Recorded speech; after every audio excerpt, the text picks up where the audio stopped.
Selamat pagi. Tuhan memberkati setiap kita, amin. Tuhan memberikan kita selalu hati yang penuh dengan sukacita, meskipun mungkin keadaannya tidak bisa bersukacita. Kita mengucap syukur karena Allah kita adalah Allah yang hidup, yang memberikan selalu hari-hari yang baik.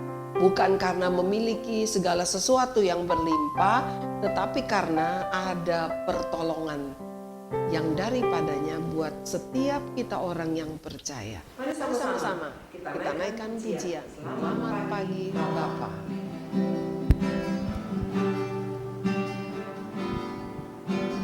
Selamat pagi Bapa. Tuhan Yesus. Meskipun mendung, meskipun panas terik, pagi pasti datang.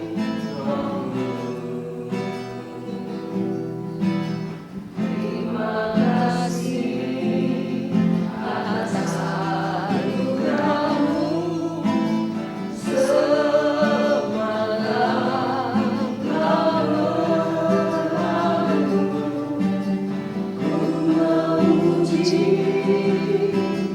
ku bersyukur. Terima kasih Tuhan, kami ucap syukur.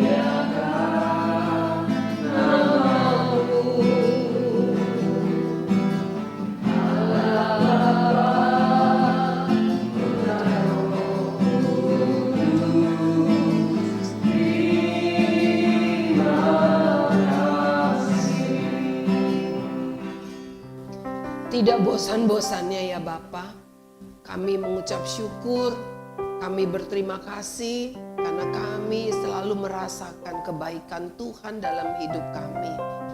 Meskipun kadang kami tidak bisa tidur nyenyak, kadang kami punya mimpi yang buruk, kadang kami bangun penuh dengan segala kekhawatiran.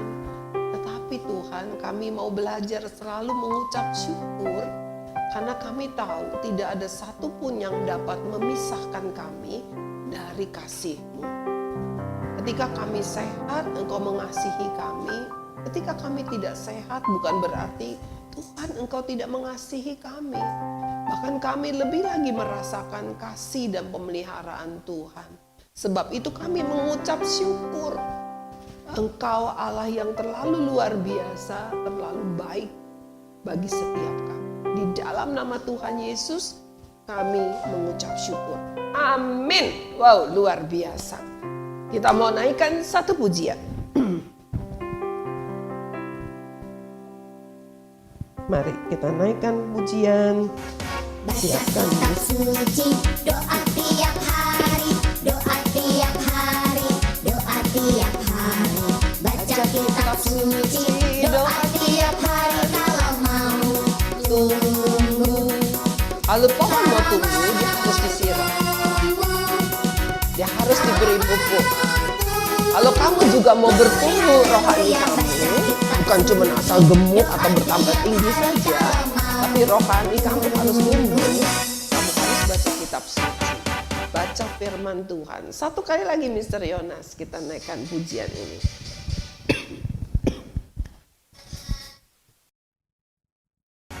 baca kitab suci, doa tiap hari, doa tiap hari, doa tiap hari.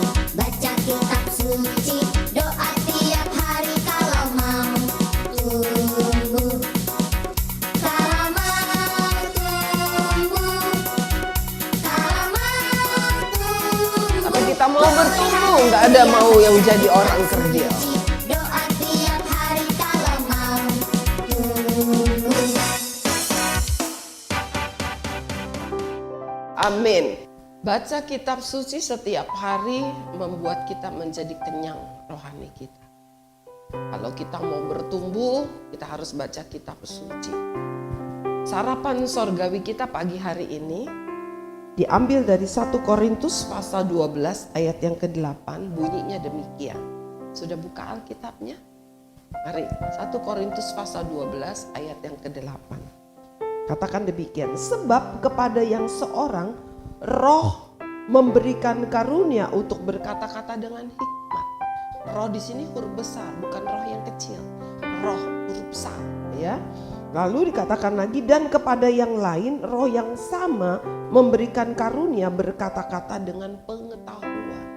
Jadi roh yang sama, roh yang huruf besar itu memberikan seorang berkata-kata dengan hikmat, lalu memberikan kepada yang lain juga berkata-kata dengan pengetahuan. Roh yang besar itu roh apa? Roh Kudus. Bukan roh manusia, bukan roh yang gentayangan, bukan. Tetapi Roh Kudus. Loh, kok bisa ya? Waktu Yesus sebelum naik ke surga, dia berpesan kepada murid-muridnya, dia menjanjikan penghibur. Dia menjanjikan penghibur. Dia katakan, aku tidak tinggalkan kamu yatim piatu. Aku akan mengirimkan seorang penolong yang lain yang akan menghibur kamu, yang akan mengajar kamu tentang kebenaran, yaitu Roh Kudus. Sebelum dia naik ke sorga, dia katakan, ingat ya kepada janjiku, kamu jangan kemana-mana murid-muridku, tunggu di sini di Yerusalem. Lalu para murid menunggu. Setelah 10 hari ketika mereka setiap hari berdoa setelah Yesus naik ke sorga, mereka lihat Yesus makin lama makin tinggi di awan-awan. Mereka cuma liatin aja. Lalu hilang begitu, ya ketutup dengan awan-awan. Kemudian para murid tidak meninggalkan tempat itu di mana mereka biasa berkumpul di Yerusalem di sebuah rumah. Sampai hari ini rumah itu masih ada. Setelah 10 hari tiba-tiba ketika mereka sedang berdoa seperti ada suara angin ribut begitu. Tapi tidak ada angin ribut, seperti suaranya saja. Lalu orang-orang melihat di atas kepala setiap murid, ya semua orang percaya, bukan hanya 11 murid saja karena Yudas sudah tidak ada kan. 11 murid, tapi juga semua orang-orang yang selama ini mengikut Yesus, percaya mendengarkan khotbah Yesus, mereka juga ikut di situ. Lalu mereka melihat bahwa di atas kepala itu seperti ada api di atas. Bukannya kebakar, tapi itu lidah api bilangnya. Jadi rambut mereka tidak terbakar, kepala mereka tidak terbakar. Itulah Roh Kudus turun. Dan mereka mulai ada yang menyanyi, ada yang memuji Tuhan, ada yang berdoa. Mereka tidak berdoa lagi dengan bahasa yang mereka pakai sehari-hari. Tetapi mereka memakai bahasa-bahasa yang baru. Ada bahasa yang orang macam-macam, ya suku-suku lain yang di situ. Padahal mereka tidak bisa sebelumnya. Nah itu dia kepenuhan Roh Kudus. Ada lagi bahasa yang tidak ada bahasa di dunia. Itulah yang disebut dengan bahasa roh, kepenuhan Roh Kudus. Nah, Tuhan berkata bahwa roh yang sama itu juga diberikan kepada kita. Siapa? Setiap orang yang percaya. Itulah sebabnya kita harus penuh Roh Kudus yang akan memimpin kita untuk berkata-kata dengan benar.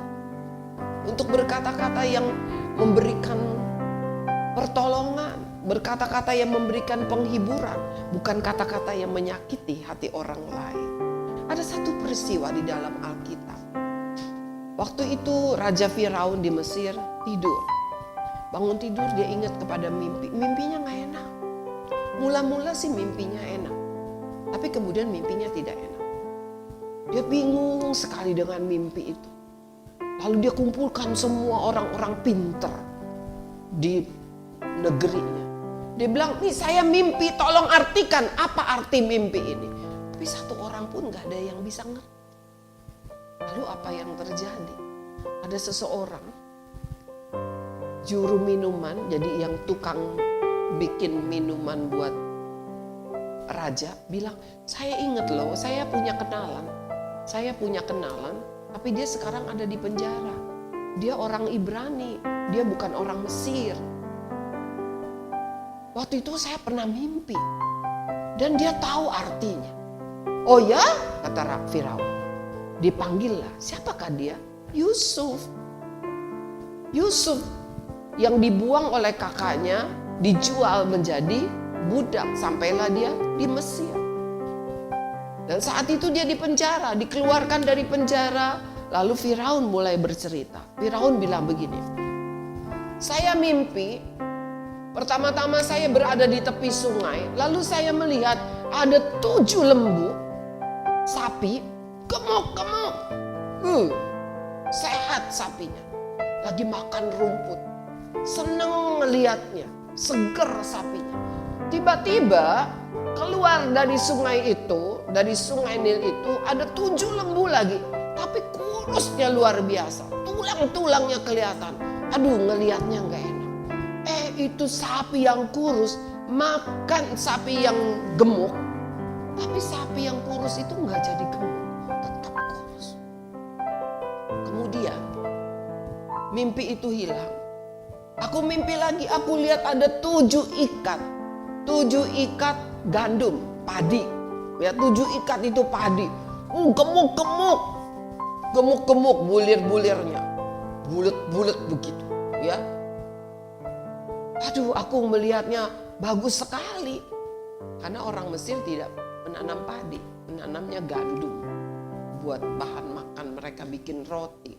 Kemudian setelah itu aku lihat lagi ada 7 ikat gandum lagi, tapi kurus bukan main. Lalu 7 ikat gandum yang kurus-kurus ini makan 7 ikat gandum yang gemuk itu. Tapi gandum yang kurus-kurus itu tidak jadi gemuk juga. Firaun bilang, aku gak enak sekali mimpi seperti itu. Apa artinya? Apakah kamu, Yusuf, kamu bisa mengerti? Yusuf sepanjang mendengarkan Firaun menceritakan mimpinya. Yusuf bukan hanya mendengarkan, oh gitu ya. Enggak. Dia terus minta Roh Kudus pimpin. Roh Allah memimpin dia. Lalu Yusuf bilang begini, Tuanku Raja, Tuanku Firaun, 7 lembu gemuk, 7 lembu kurus, 7 ikat gandum yang gemuk, 7 ikat gandum yang kurus. Itu mempunyai arti 7 tahun. Wow. Terus 7 lembu gemuk, 7 gandum yang gemuk. Itu bicara 7 tahun kelimpahan. 7 tahun Mesir ini akan berlimpah. Buah-buahan banyak, gandum banyak, semuanya berlimpah, sangat berlimpah. Tidak ada kekurangan, tidak ada kelaparan. Tetapi setelah itu 7 lembu yang kurus, 7 ikatan gandum yang kurus. Itu bicara 7 tahun juga. Tapi 7 tahun yang penuh kekeringan. Sehingga tidak ada apapun yang tersisa. Bahkan keberhasilan panen semua dari 7 tahun yang berlimpah itu habis, tidak ada tersisa. Tidak dapat menolong 7 tahun yang penuh dengan kekeringan. Sebab itu Raja Firaun, begini loh kata Allah, beginilah kata Tuhan. Biarlah hasil dari 7 tahun yang penuh dengan kelimpahan itu 1/5-nya disimpan. Supaya apa? Ketika musim kekeringan nanti masih ada simpanan. Dan musim kekeringan 7 tahun yang begitu panjang, begitu kering bisa dapat dilalui. Firaun, Pak. Hebat sekali ya. Selama ini juru-juru tenung, tukang sihir di istananya, di negaranya, di negerinya tidak ada yang bisa mengartikan mimpi itu. Tapi ini loh anak muda, bukan orang Mesir, orang Ibrani, orang Israel. Dia bisa memberikan makna. Lalu apa kata Firaun? Pasti di dalam diri kamu ada roh hikmat itu. Ada hikmat dari Allah. Benar apa yang Firaun katakan. Yusuf bukan seorang yang bisa membaca mimpi. Yusuf bukan seorang yang punya ilmu sihir atau peramal. Tetapi di dalam diri dia ada roh Allah. Roh yang memberikan hikmat. Anak-anak yang Tuhan sayang, seluruh siswa-siswi SKBB, seluruh orang tua, seluruh anggota keluarga yang saat ini mendengar firman Tuhan ini. Bukankah sekarang kita juga seperti melihat masa-masa kekeringan? Para murid tidak dapat belajar. Dan itu juga sulit. Belajar di rumah sendiri itu sangat sulit. Orang tua ada yang kehilangan pekerjaannya, atau gajinya hanya terima sebagian dan tidak cukup. Tetapi Tuhan katakan, kita sebagai anak-anak Tuhan, Tuhan berikan hikmat supaya kita bisa mengelola, supaya kita bisa hidup dengan baik meskipun di tengah kekeringan. Tuhan tidak pernah tinggalkan kita piatu. Dia tidak pernah tinggalkan kita sendiri. Ada rohnya. Roh Kudus itu memimpin hidup kita. Supaya kita menjadi anak-anaknya. Supaya sebagai anak-anaknya kita terus ada di dalam pertolongan, petunjuknya, pemeliharaannya. Mari buka hatimu supaya Roh Kudus memimpin hidupmu, memberikan engkau hikmat. Bagaimana hari lepas hari engkau dapat melewatinya, berjalan dan tetap kuat, tetap semangat, tetap sukacita. Mari kita naikkan satu pujian. Tuhanku mau menyenangkanmu. Kita tundukkan kepala, katakan, Tuhan, aku mau hidupku menyenangkan hati Tuhan. Biarlah roh hikmat itu memimpin aku. Biarkanlah roh hikmat itu memberi aku pengetahuan supaya aku tidak salah berjalan. Di tengah-tengah masa yang sulit ini Tuhan, pimpin aku. Menyenangkanmu ya Tuhan. Menyenangkanmu, senangkanmu. Hanya itu kerinduanku. Menyenangkanmu, senangkan hatimu. Hanya itu kerinduanku. Benar. Inilah setiap kami Tuhan. Meskipun di tengah-tengah kesulitan kami belajar, sulit rasanya. Papa bekerja juga sulit, mama juga bekerja sulit. Di mana-mana orang ribut kesulitan. Orang ribut di mana-mana, tidak ada pekerjaan. Tidak ada uang. Tapi bukan berarti pemerintah kami salah. Dan kami harus marah. Tidak Tuhan. Kami tahu. Seperti inilah dunia. Kadang bisa ada di dalam kemakmuran. Kadang bisa ada di dalam kekeringan. Kekurangan. Tetapi kami ingat bahwa Tuhan tidak pernah meninggalkan kami sendiri. Kami tidak pernah ditinggalkan piatu. Ada roh-Mu yang menyertai kami, yaitu Roh Kudus. Yang mengajar kami berjalan di dalam kebenaran. Yang mengajar kami hidup memakai hikmat Tuhan. Sehingga kami tidak salah melangkah. Kami tidak di dalam kekhawatiran. Ada pemeliharaan Tuhan. Mari Roh Kudus, berikan hikmat-Mu. Penuhi hati pikiran kami dengan hikmat-Mu. Penuhi hati pikiran kami, perbuatan kami dengan pengetahuan yang daripada-Mu. Supaya kami tetap boleh berjalan sebagai anak-anak Tuhan di dalam hidup yang banyak kesusahan ini. Khususnya Tuhan, kami yang masih sekolah. Banyak hal yang kami tidak mengerti, kami tidak bisa pelajari sendiri. Tetapi berikan kami hikmat-Mu ya Tuhan. Berikan kami pengetahuan-Mu supaya kami bisa belajar dengan baik. Terima kasih Tuhan, kami percaya bahwa Tuhan mendengar doa kami. Kami percaya kami tidak piatu, tetapi ada Roh Kudus yang memimpin hidup kami sebagai anak-anak Allah. Terima kasih, kami berdoa di dalam nama Tuhan Yesus. Amin. Senang rasanya bahwa kita mempunyai roh yang besar. Itu roh hikmat daripada Allah, bukan hikmat dari dunia.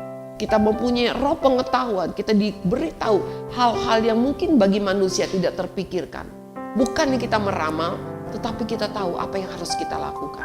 Bagaimana kita harus berkata, bagaimana kita harus berbuat. Sehingga kita tidak menyakiti hati Tuhan. Sehingga kita tidak berdosa. Puji Tuhan, sampai ketemu besok pagi. Tuhan Yesus memberkati.